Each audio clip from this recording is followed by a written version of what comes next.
Can a foam paddle with a diced core actually deliver power when you need it? I've been watching Pickleball Apes product evolution for a while now, and Ivan, the founder, has this reputation for building paddles with unique playing characteristics, not just copying what everybody else is doing. I love the controllability of their Harmony line and the power from the Pulse series. So when they sent over the new Charm series to test with no strings attached, I was curious. No money changed hands, and I'm not obligated to create content for them. These are my honest impressions from a whole bunch of time with each shape. The retail price of the Charm series is $199, but you can use code MPB to save a little bit at checkout. So here's what caught my attention. The Charm series uses what they're calling a diced core, basically a foam core with horizontal incisions cut into it that's supposed to flex and snap back on big swings. Now, most foam paddles on the market today are built for power. They're springy, they give you free pop, they're designed to launch the ball. The charms are coming from the Pickleball Apes Harmony line, which was all about more control, but they're clearly trying to push into a different space here. So the question became, does this incision system actually deliver on that promise? And after testing all three shapes extensively, I found something pretty interesting. The Charm series represents Pickleball Apes' evolution from their Harmony design into a full foam core lineup. What makes this paddle different is how they've engineered the core. You've got polyurethane foam inserts in all four corners for stability, but the center uses an EPP alternative foam core with horizontal incisions cut into both sides. So roughly about a quarter of the way through on each side. The idea is that these cuts introduce flex during contact and create a snapback effect, but only when you really accelerate through the ball. On lighter swings, the core stays relatively neutral and intact. They're calling this an activation behavior, and the design sometimes gets referred to as a diced core. The frame is thermoformed carbon and the face is aramid fiber, that's Kevlar, which gives the paddles that distinctive bright orange twill look. It's a 16mm core across the board, and all three shapes come with a 5.5-inch handle. They've released three different configurations. The V is a wide body at 15.75 inches by 8 inches. The S is a hybrid at 16.375 inches by 7.5 inches. And the X elongated is 16.5 by 7.375 inches. Now let's walk through the numbers I measured on all three shapes. The V wide body came in at 8.22 ounces static, and that's heavy for a wide body. Swing weight measured 111.8, which is actually pretty low, meaning it feels lighter in your hand than the static weight suggests. Twist weight was 7.5, exceptional stability. Balance point was 23.9 centimeters, so it's more head light. The S hybrid shape weighed 8.13 ounces. Swing weight at 115.95, pretty average there. Twist weight was 6.4, solid but not exceptional. Balance point came in at 24.8 centimeters, meaning it's more head heavy than the V. The elongated shape split the difference at 8.19 ounces for static weight. Swing weight was 123.1, noticeably higher than the other two shapes.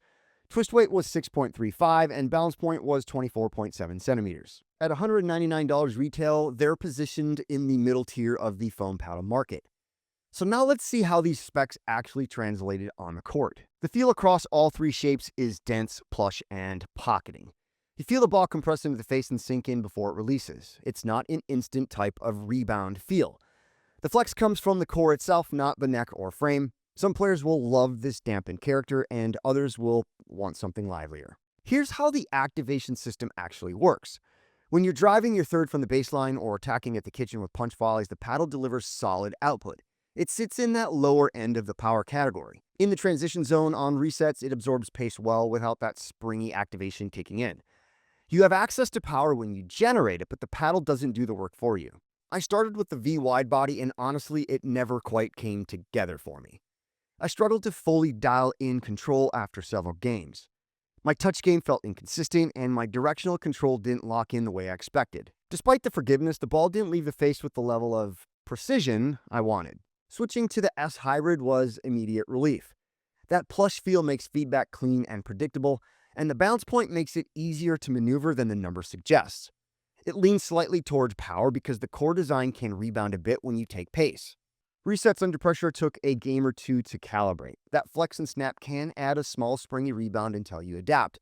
But once I settled in, the paddle felt controlled and confidence building. My only complaint is that very dampened feel. That's a preference divider. The X elongated has the highest ceiling for power, but only if you can accelerate it. It moves like a heavy elongated. Serves and drives become dangerous when your timing is on, otherwise it can feel slow to get around. The sweet spot is only average, and off-center contact drops in quality faster than on the V or S. I tested it with roughly 3 grams per side, and that helped the consistency, but out of the box, it's a shape for players who are already comfortable with the heft. Resets and defensive counters felt reliable across the line. That plush pocketing feel absorbs pace well, which makes it one of the better defensive profiles in the foam category. So here's the thing about the Charm Series. It's a lower-end power paddle with a unique activation system. That incision design isn't just marketing, it's a real feature that changes how the paddle responds to different swing speeds.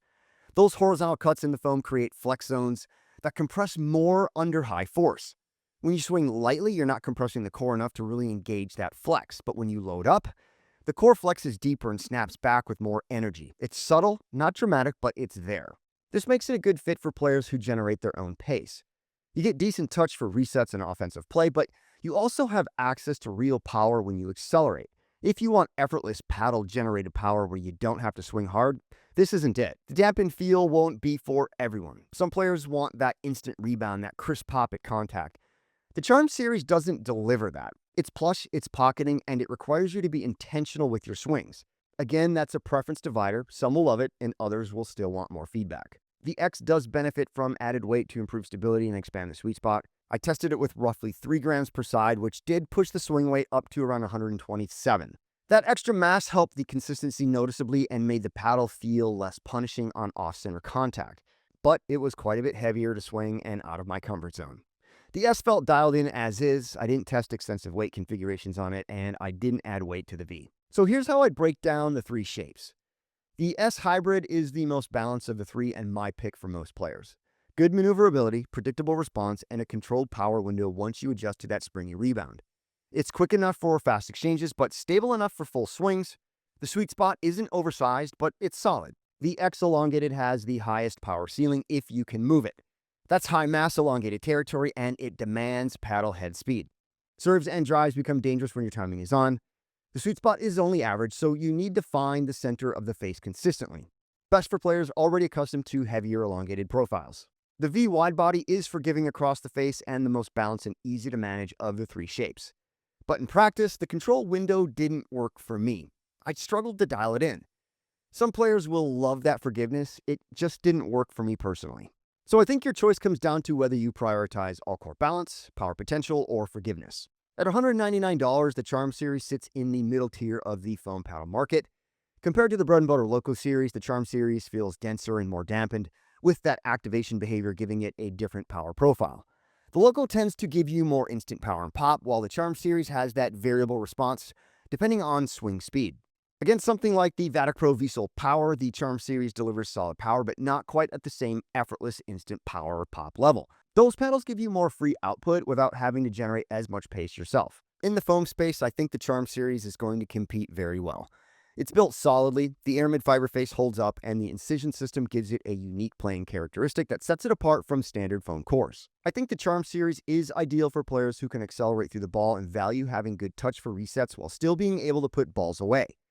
It's less ideal for players chasing maximum effortless power. If you want the paddle to do all of the work for you, or if you dislike heavier swing weights, especially on the X shape, you'll struggle. And if you prefer that super crisp, immediate rebound feel at contact, this won't appeal to you. The deciding factor, do you want solid touch with power when you need it, or do you want maximum power output all the time? If you're in the first camp, the Charm Series could work really well. If you're in the second camp, you'll probably want something like the Loco or V-Sol Power or Pro. So that's it. That's the Pickleball Apes Charm Series review. It's a lower-end power paddle with a unique activation system that delivers when you generate pace. The S shape is my pick for most players. It's the best all-court blend in the line. The X is for players who want the highest power ceiling and are comfortable with that heavier elongated profile. The V might work for players who prioritize forgiveness, but it didn't work for me personally. If you need maximum effortless power, pass on this one. But if you want solid touch combined with power when you accelerate, the Charm Series is worth looking at. Use code MPB for a discount. Would you prefer a paddle with good touch and accessible power, or do you want maximum firepower all the time? Let me know in the comments. If you found this review helpful, hit that like button and subscribe for more. Thanks for watching, and I'll see you in the next one.